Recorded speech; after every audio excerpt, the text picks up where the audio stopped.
banyak ya, karena jenengan sudah mendapatkan materinya di kelas ya terkait tentang pemasangan infus dan transfusi darah. Sedikit saja kita bahas ya, bahwasanya kita review sedikit. Untuk infus itu tujuannya adalah untuk memberikan terapi cairan ya, atau rehidrasi. Selain itu juga untuk memudahkan kita dalam proses pengobatan, dimana tidak mungkin pasien akan dilakukan injeksi ya, suntik ya, apalagi misalkan dia mendapatkan 3 obat yang harus diinjeksikan ya, setiap hari ya. Kemudian dalam satu hari kadang mendapatkan 3 kali ya, masa setiap hari pagi 3 suntikan, siang 3 suntikan, sore 3 suntikan, kan kasihan ya. Oleh karena itu kita menggunakan bantuan yaitu adalah pemasangan infus ya. Selain itu juga nanti infus ini juga digunakan untuk pemasukan ataupun jika pasien membutuhkan darah ya. Darah ini juga akan dimasukkan melalui selang infus, tapi nanti bukan infus set, tetapi nanti ada transfusi ya. Bedanya antara infus set sama infus set bagaimana Pak ya? Kalau infus set di sini ya, chambernya ini tidak ada saringannya ya. Tetapi untuk yang transfusi dia ada saringan. Kalau nanti jangan tidak bisa membedakan antara infus set sama transfusi set ya, jangan tinggal baca saja. Di sini ada infusion set, di sini ada blood transfusion set ya, ada transfusi darah. Jadi nanti ketika nyari di rumah sakit jangan sampai salah ambil, ketika nyari disuruh seniornya dia ambilkan infus set, dia ambilkan transfusi set, jangan sampai salah karena bentuknya juga sama ya, bentuknya sama, tapi nanti ini fungsinya beda-beda, bentuknya sama ya, dan hanya yang membedakan adalah pada bagian chambernya ya, ukurannya semuanya itu sama semua ya, ini adalah perbedaannya. Nah sekarang ya, setiap Anda melakukan tindakan asuhan keperawatan, setiap Anda mau melakukan prosedur keperawatan apa saja, tidak boleh lupa 5 tahapan yang harus kita lakukan. Yang pertama adalah interaksi, kedua adalah interaksi, ketiga adalah fase kerja, keempat adalah terminasi, dan yang terakhir adalah dokumentasi. Setiap Anda melakukan tindakan, baik itu nanti membantu BAK misalkan ya, baik Anda membantu pemasangan kateter, baik memasang NGT, baik membantu memasang oksigenasi ya, huknah dan lain sebagainya, itu tidak boleh dilupakan 5 tahapan ini ya. Nanti ketika OSC semua kasat Anda harus melalui 5 tahapan ini: preinteraksi, interaksi, fase kerja, terminasi, dan dokumentasi. Kita bahas satu persatu ya. Preinteraksi ya, preinteraksi itu kita sebelum ke pasien, apa yang kita lakukan? Kita lihat buku rekam medisnya, buku catatan pasiennya dilihat. Oh ya, Tuan A misalkan akan mendapatkan terapi infus, pemasangan infus. Oh, kita lihat, setelah kita cek, baru kita lakukan persiapan alat.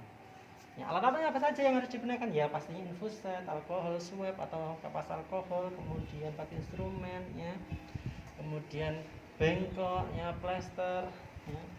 Yang paling penting adalah infus setnya sama albuget ya, ini yang harus diperhatikan, harus dibawa ya. Kemudian ada celemek juga, pros pengalas ya, plester pros, gunting plesternya, dan seterusnya. Ini alat-alatnya nanti bisa juga dicek di teori yang sudah disampaikan ya, di sana. Setelah kita persiapan alat, baru kita masuk ke ruang pasien, di ruangan pasien ya. Kemudian kita baru masuk ke dalam tahap yang kedua, yaitu adalah tahap interaksi ya. Selamat pagi Bapak A tadi ya, misalkan ya, selamat pagi Bapak A, saya perawat Roni, di sini saya akan melakukan tindakan pemasangan infus Bapak. Tujuannya adalah untuk membantu memberikan terapi cairan Bapak, selain itu nanti pokoknya mudah saya untuk memberikan obat-obatan. Nah prosedurnya begini Bapak, nanti saya akan tusukkan di pembuluh darah Bapak ya, di pembuluh darah Bapak ya. Nanti agak sedikit sakit Bapak ya, nanti kita salurkan menuju selang dan cairan yang akan kita berikan ya. Nanti mungkin saya akan melakukan tindakan ini kurang lebih 10 sampai dengan 15 menit Bapak, gimana, setuju atau tidak? Nah itu ya, jadi ada 5 poin yang harus diperhatikan. 1. Perkenalkan diri. 2. Jelaskan tujuan. 3. Jelaskan prosedur. 4. Berapa lama Anda melakukan. Yang terakhir adalah setuju atau tidak, atau informed consent. Ya, itu adalah 5 poin yang harus dilakukan ketika interaksi. Pasien bukan patung.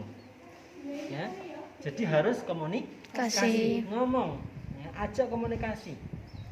Ya, supaya trust ya itu tadi, supaya pasiennya percaya ke kita, ya, itu salah satunya itu pendekatan, jelaskan tujuan, ya, perkenalkan diri, jelaskan tujuan, jelaskan prosedur, berapa lama Anda melakukan, setuju atau tidak. Ya, itu interaksi. Kemudian selanjutnya yang ketiga adalah fase kerja. Ketiga fase kerja yaitu adalah kita mulai dari cuci tangan, jaga privasi, ya, atur pencahayaan, ya, dekatkan alat, kemudian posisikan pasien sampai mencari vena mana yang akan kita lakukan penusukan. Ya, sampai sudah selesai, rapikan alat, selesai, itu berarti sudah selesai tahap kerja. Baru nanti kita yang tahap keempat, yaitu adalah tahap terminasi. Nah, terminasi juga ada beberapa poin. Yang pertama kita evaluasi. Evaluasi ada 2, subjektif dan objektif. Subjektifnya tanya pasien, gimana Bapak setelah kita pasang infus masih sakit enggak? Ya, kita tanyakan supaya pasien, oh ya Allah perhatian sekali perawatnya. Ya, cepat sembuh nanti pasiennya kalau seperti itu. Ya. Pertanyaan, Pak gimana Bapak setelah kita pasang tadi masih sakit Bapak? Oh sudah tidak Mbak misalkan. Oh ya sudah Bapak. Ya. Kita periksa juga, kita objektif. Objektif itu adalah perawat yang meriksa. Kita lihat tangannya ada bengkak tidak, ya. Ada perdarahan apa tidak, infusnya berjalan lancar apa tidak.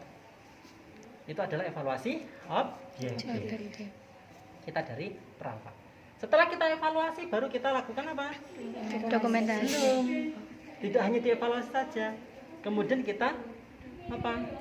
Kesimpulkan. Kita simpulkan kegiatan kita. Baik Bapak itu ya Bapak ya. Tadi saya sudah melakukan pemasangan infus. Ya alhamdulillah berjalan dengan lancar. Ya terima kasih sudah bekerja sama tadi dalam proses pemasangan infus. Ya.